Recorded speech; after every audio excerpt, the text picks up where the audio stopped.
What's going on, guys? It's Robert here with another episode of The Average Millennial.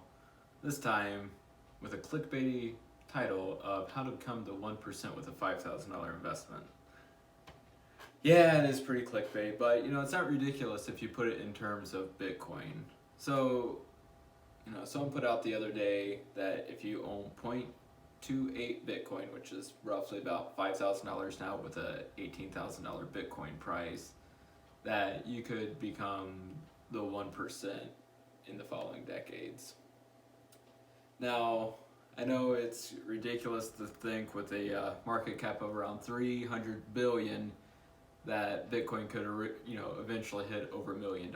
But if you think about the cash flow and cash transfer that we might see within the next decade or so, it's not ridiculous to have $1 million Bitcoin by the end of the decade.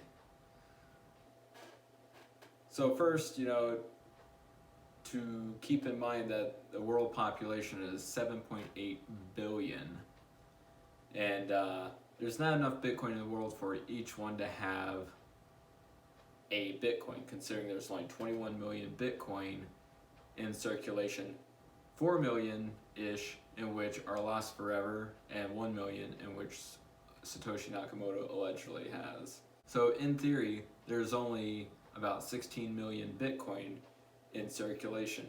Now that's not also considering that the Winklevoss twins, Grayscale, PayPal, Fidelity, and all these other, big investors have been holding since, 2011, 2012. So that takes up another about 1 million in supply or so. Now the concept of Bitcoin on this cycle after the third halving won't be like the first and second halving. It is noted that in Google Trends that there's not a lot of retail interest in the crypto space right now, but price remains going up consistently. So this kind of just hints that all these big players on the site, such as Fidelity, even JP Morgan, are buying into Bitcoin. Now, a few months ago, banks said that they now have the right to have the custody of Bitcoin. So if I want to put my Bitcoin in the bank in the future, they will hold the private keys. Goes against Satoshi's vision of a non-centralized asset, but mass adoption.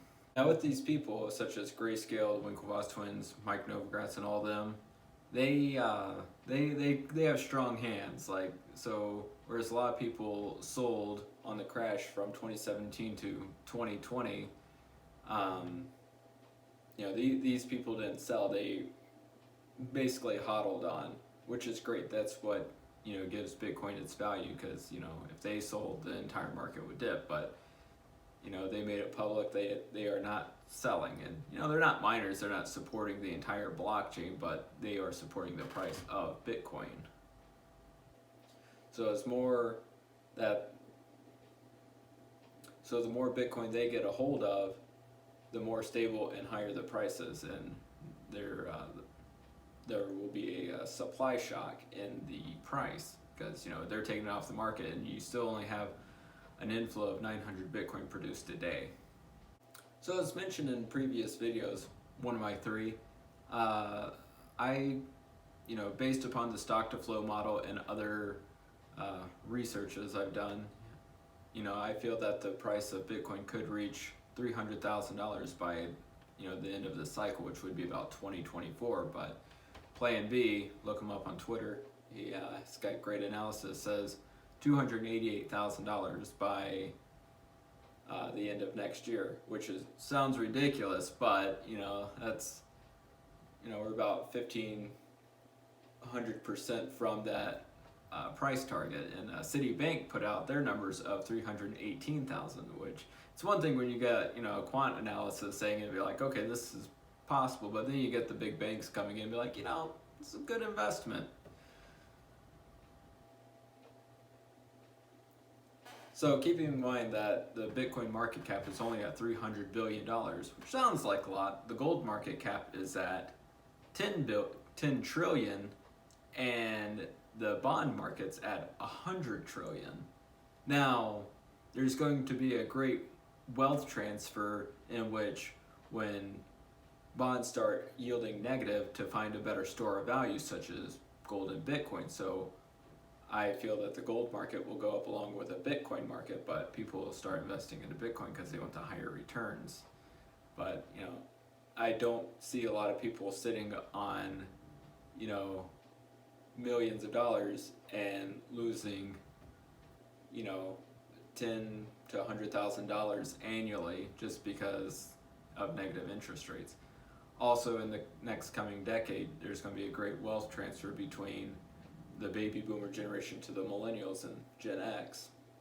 It is the thing of life where people eventually pass on and get an inheritance, and one of the number one investments in the world right now by millennials is Bitcoin. So it seems like that would be a more a heavy inflow of capital going into Bitcoin, thus increasing the price.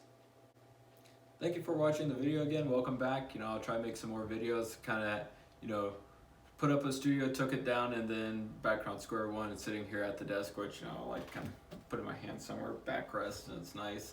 Down below is a bunch of articles regarding to why owning 0.28 Bitcoin will leave you at the 1%, and some the Fidelity papers based upon what they say, how it can reach 1 million by the end of the decade. And check the referral link down below. Get your free stock at Robinhood. Here we go.